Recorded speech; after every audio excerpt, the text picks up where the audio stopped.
하나님의 말씀은 맛있습니다. 하나님의 말씀은 즐겁습니다. 하나님의 말씀은 생명과 행복을 줍니다. 500독 성경 통독 훈련 원장입니다. 여수 살리는 교회 임기환 목사가 하나님의 말씀을 봉독하고 전하는 시간입니다. 함께 하시면 기적이 일어납니다. 알람을 설정하시고 들으시면 좋겠습니다. 본 방송은 유튜브에서 성경 통독 임기환 검색하시고 구독하시면 하나님의 말씀 업데이트를 통해서 은혜 받으실 수 있습니다. 오늘은 시편 59편을 봉독하고 말씀을 전하겠습니다. 시편 59편. 다윗의 믹담시 인도자를 따라 알다스햇에 맞춘 노래. 사울이 사람을 보내어 다윗을 죽이려고 그 집을 지킨 때에 나의 하나님이여 나의 원수에게서 나를 건지시고 일어나 치려는 자에게서 나를 높이 드소서. 악을 행하는 자에게서 나를 건지시고 피 흘리기를 즐기는 자에게서 나를 구원하소서. 그들이 나의 생명을 헤아리고 엎드려 기다리고 강한 자들이 모여 나를 치려하오니 여호와여 이는 나의 잘못으로 말미암음이 아니요 나의 죄로 말미암음도 아니로소이다. 내가 허물이 없으나 그들이 달려와서 스스로 준비하오니 주여 나를 도우시기 위하여 깨어 살펴주소서. 주님은 만군의 하나님 여호와 이스라엘의 하나님이시오니 일어나 모든 나라들을 벌하소서. 악을 행하는 모든 자들에게 은혜를 베풀지 마소서. 셀라.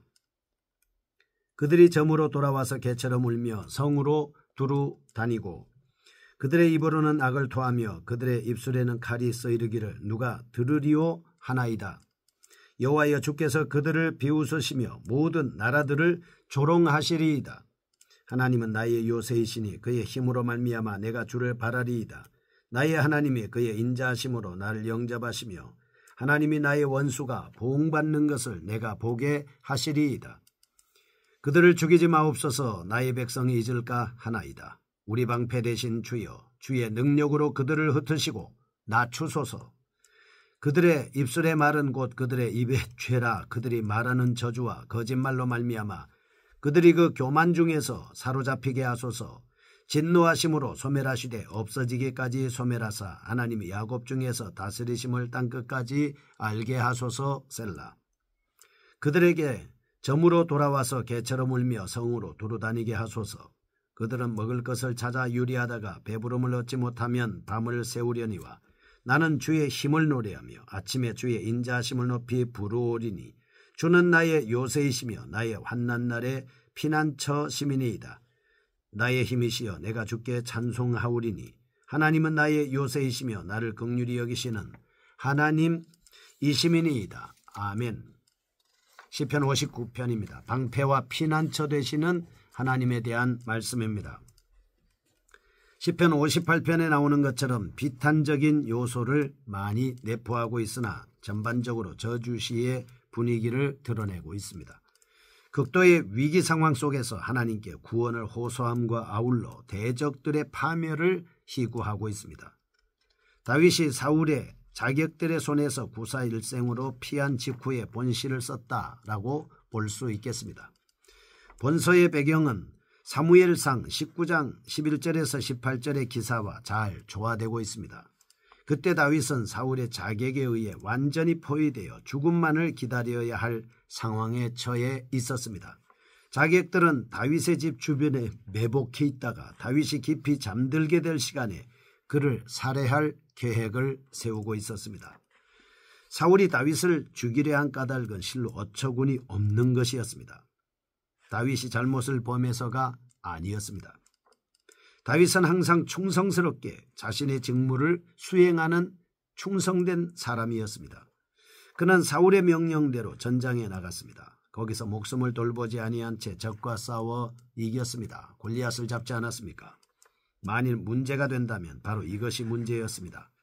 사울이 죽인 자는 천천히요 다윗이 죽인 자는 만만이라는 것 때문에 그때부터 사울은 다윗을 죽여야겠다고 생각을 하게 된 것입니다. 즉 다윗이 많은 공을 세움으로 말미암아 사울의 시기를 받게 될 것입니다. 공을 세웠다면 그를 칭찬해주고 상을 줘야 될 거 아니겠습니까? 왕이라고 하면 그렇게 해야 될 텐데 사울은 시기심, 증오심으로 바뀌었습니다. 결국은 죽여야겠다고 하는 생각까지 들었던 것이죠. 임금치고는 참 이상한 임금입니다. 자신의 곁에 서서 신경을 안정시켜주기 위해 수금을 연주하던 다윗을 향해서 창을 던졌습니다. 의사를 죽이려고 했던 것이죠. 그러자 다윗은 사울의 창을 피하여 자신의 집으로 도주하였습니다. 그런데도 사울은 불붙는 증오심을 누그러뜨리지 않고 자객을 보내어 그날로 그를 죽이려고 했습니다. 집으로 도주해온 다윗, 얼마 후 자신의 집에 자객들이 포위하고 있음을 알았을 때 과연 어떤 심정이었겠습니까? 다윗은 너무나도 어이가 없었을 겁니다. 그러나 다윗은 자신이 왜 이같이 억울한 일을 당해야만 하느냐의 의문을 풀기에 앞서서 먼저 그 위기를 벗어날 대책을 강구해야만 했을 겁니다. 하지만 그때 다윗을 그 위기에서 벗어날 수 있게 할 완전한 방법은 아무것도 없었습니다. 다윗은 혼자고 왕은 권력을 동원해서 다윗을 죽이려고 하고 있기 때문입니다. 어찌 혼자서 많은 수의 용사들을 당해내겠습니까? 왕의 절대 권력을 당해내겠습니까? 다윗 같은 사람 혼자서 어떻게 그 난관을 극복해낼 수 있겠습니까? 그러나 하나님께서는 다윗의 탈출을 할 수 있게끔 사울에게 유일한 허점을 남겨두셨습니다. 다윗은 미갈의 도움을 받아 창문을 넘어 밧줄을 타고 성 밖으로 도주할 수 있었습니다. 하나님이 예비하신 미갈이 있었던 것이죠. 이러한 일련의 도주 과정이 외면상으로는 인간적 기지와 재치로 말미암아 전개된 것 같지만 본시에서 고백하고 있듯이 이는 기도의 응답이었습니다. 모든 계획은 인간의 꿈이 돼 그것을 성사시키시는 분은 오직 하나님이심을 다윗은 경험하게 된 것입니다.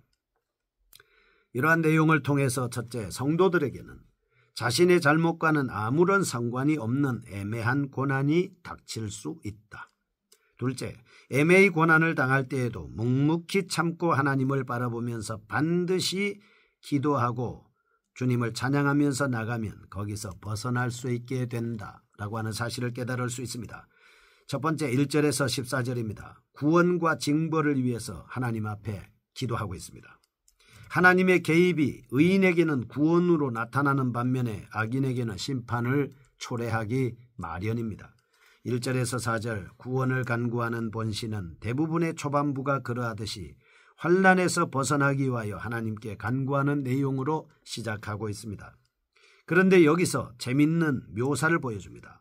시인은 적의 추격으로부터 보호될 수 있을 만큼의 높은 곳으로 올려주는 것을 뜻하는 1절 높이 드소서라는 표현을 통해서 마치 자신을 사나운 개에 쫓기는 어린아이처럼 묘사하였습니다. 6절 부모들이 개에게 쫓기는 어린아이를 어깨 위로 들어 올려 개가 물지 못하도록 하듯이 자신을 헤아리는 들개와 같은 악인들로부터 자신을 구원해달라고 간구하고 있습니다. 2절 그 악인들은 매우 잔인하여서 사람의 목숨을 귀중하게 생각할 줄 몰랐습니다. 그래서 그들은 다윗을 무린정하게 죽일 것이 분명했습니다. 3절 더구나 그들은 수가 많았습니다. 그러므로 악인들은 다윗에게 가장 위협이 되는 위협적인 존재임에는 틀림이 없었습니다. 그러나 다윗은 아무런 잘못도 없이 쫓김을 당한다는 사실이 매우 억울했습니다. 잘못은커녕 도리어 온갖 충성을 다 바쳤는데 사울은 도리어 하수인을 시켜 다윗을 죽이려 하니 기가 막힐 뿐이었습니다. 하지만 다윗은 용기를 잃지 않습니다. 하나님이 자신의 억울한 사정을 감찰하고 계심을 굳게 믿었기 때문입니다. 다시 말해서 다윗은 하나님께 간구하기만 하면 하나님이 그를 악인들의 포위망으로부터 능히 구해 주실 것을 알고 있었습니다. 그런 점에서 다윗은 비록 환난에 처해 있었지만 결코 불쌍한 사람이 아니었던 것입니다. 5절에서 14절 징벌을 호소하고 있습니다. 앞에서 악인들로부터 구출되기를 간구했던 시인이 여기서는 악인들이 하나님에 의해 징벌되기를 탄원하고 있습니다. 그러면 악인들은 어떠한 자들이었을까요? 우선 그들은 악행을 즐기는 자들이었습니다. 특히 그들은 하나님의 형상대로 지음을 받은 인간을 죽이는 데 서슴없이 행했습니다. 더욱이 무고한 자를 살해하려 들면서도 양심의 가책을 전혀 느끼지 못했습니다. 6절 그들은 마치 썩은 고기를 찾아 침을 흘리며 돌아다니는 들깨와도 같았습니다. 자신들의 목적 달성을 위해서는 온갖 광포를 행하기를 주저치 않는 파렴치한들이었습니다. 뿐만 아니라 그들은 하나님을 만홀히 여겼습니다. 하나님께서 인생들의 모든 일을 감찰하고 계시건만 그들은 하나님이 세상의 일에 관여치 않으신다고 생각했습니다. 악인들은 온갖 악을 도모하면서 정직하고 경건하게 사는 자들을 핍박함에도 불구하고 하나님께서 그들의 악행에 대하여 아무런 반응도 보이지 않으신다고 생각하고 있는 겁니다. 하지만 하나님이 인간의 일에 무관심해서 잠잠하셨던 것은 아닙니다. 다만 악인들에게 회개의 기회를 주시기 위해서 그들에 대한 징벌을 유보하고 계셨던 것뿐입니다. 그러나 악인들은 하나님의 인자하심을 멸시합니다. 그 인자하심을 악용합니다. 악을 더 행합니다. 이에 따라 자신들에게 더 큰 진노가 임하도록 한 것입니다. 본 단락을 통해서 첫째, 악인들이 세상에서 일시적으로 득세하지만 하나님께서는 그들의 세력이 터무니없이 커지는 것을 용납하지 않습니다. 둘째, 하나님 나라의 완전한 도래는 악한 세력들의 완전 멸절을 필연적으로 동반하게 된다라고 하는 것을 깨닫게 됩니다. 두 번째입니다. 15절에서 17절 구원의 확신에 따른 감사를 찬송하고 있습니다. 15절 시인은 자신을 해치려 하던 악인들의 모든 노력이 수포로 돌아가고 말 것임을 확신했습니다. 16절과 17절 자신이 그들의 손아귀에서 온전히 구출되는 날 하나님께 감사의 찬송을 드리겠다고 다짐합니다. 16절 특히 본 단락에서 시인은 구원받을 자신의 모습을 햇살이 두루비치는 아침에 여호와를 찬양하며 즐거워하는 복된 모습으로 표현하고 있습니다. 14절과 15절 밤새도록 먹이를 찾아 돌아다녀도 구하지 못해 떠돌아다니는 들깨의 처량한 모습과 극명하게 대조시키고 있습니다. 또한 여기에는 시인의 신앙적 확신이 고백투로 표출되고 있는 바 시인은 하나님을 산성, 피난처, 힘 등의 말로 고백하고 있습니다. 물론 본 시의 배경이 되는 당시로서는 현실적으로 볼 때 결코 자신의 미래를 낙관할 만한 상황은 아니었습니다. 다윗의 집주의를 완전 포위한 자객들은 감시의 눈초리를 번뜩이고 있었습니다. 집 안으로 침입해 그들을 살해할 준비를 모두 갖추고 있었습니다. 시간이 문제일 뿐이었습니다. 다윗은 죽은 목숨이나 다름없었습니다. 자객들 중 그 어느 누구 하나도 다윗을 도간에 든 쥐로 여기지 않는 사람은 아마 하나도 없었을 겁니다.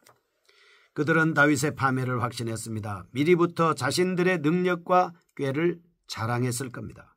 그러나 다윗은 당장은 죽음의 위협에 처해 있으나 하나님께 대한 자신의 간구가 반드시 응답될 것으로 확신했습니다. 그는 하나님이 당신의 자녀들을 위험에서 구출하시기를 기뻐하시며 그러한 능력이 많으신 분이시다는 것을 확신히 알고 있었기 때문입니다. 그는 직접 하나님의 보호를 체험했습니다. 그분으로부터 보호의 약속을 받았습니다. 바로 이 같은 사실을 확신하였기에 다윗은 하나님께 감사하지 않을 수 없었습니다. 다윗의 이러한 감사의 마음은 단순히 위급한 상황에서 우선 구출되고 보자는 이기적 갈망 아니었습니다. 위험에서 벗어나면 하나님께 감사하기를 망각하고 많은 것이 대다수 인성들의 속성입니다. 그러나 이 다윗은 늘 하나님 앞에 감사하고 찬송하는 마음이 있었습니다. 우리는 이 본 단락을 통해서 첫째, 악인들의 모든 수고는 잠시 잠깐 열매를 맺는 듯 하지만 결국 헛될 뿐이고 오히려 자신들에게 임할 진노를 크게 하는 것이다. 둘째, 하나님의 은혜를 체험한 뒤에 하나님께 대한 감사는 하나님으로부터 신실성을 인정받을 수 있는 좋은 잣대다라고 하는 것을 깨달을 수 있겠습니다. 어떠한 상황에서도 우리는 하나님의 말씀을 믿고 하나님을 믿고 의지하면서 늘 감사하며 찬송하며 승리할 수 있게 될 겁니다. 거룩하신 아버지여, 감사와 찬양으로 믿음으로 하나님 앞에 기쁨을 드리고 승리하는 저희가 되게 하여 주옵소서. 여호와는 내 편이십니다. 예수님의 이름으로 기도합니다. 아멘. 여수 살리는 교회 임기환 목사였습니다. 지금 극동방송을 듣게 하세요. 기적이 일어납니다. 우리는 지금 생명을 전하고 있습니다.